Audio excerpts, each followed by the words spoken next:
ఐదేళ్ల వైసీపీ పాలనలో ప్రజలు విసుగెత్తి ప్రభుత్వాన్ని మారుద్దామని మంచి సంకల్పంతో ఉన్నారని అన్నారు అనకాపల్లి పార్లమెంట్ అభ్యర్థి సీఎం రమేష్. వైసీపీ పాలనలో అభివృద్ధిపై దృష్టి పెట్టకుండా దాచుకోవడానికి మంత్రులు దృష్టి పెట్టారని అన్నారు. తమ ప్రభుత్వం వచ్చాక మౌలిక వసతులు కల్పించడంలో దృష్టి పెడతామన్నారు అసెంబ్లీ అభ్యర్థి పంచకల రమేష్ బాబు.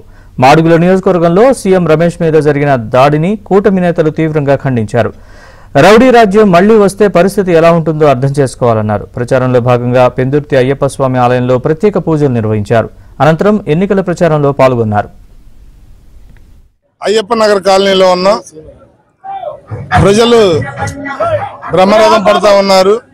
అడుగడుగునా కూడా ఆరతులు వీరతిలకాలు దిద్దుతూ 5 సంవత్సరాల నుంచి వైసీపీ ప్రభుత్వంతో విసిగి వేసారిపోయిన ఇళ్లు ఎప్పుడు ప్రభుత్వాన్ని మారుద్దామా అన్న ఒక మంచి సంకల్పంతో ప్రచారం సాగుతా ఉంది. ప్రజలు సహకరిస్తా ఉన్నారు, ఆశీర్వదిస్తా ఉన్నారు.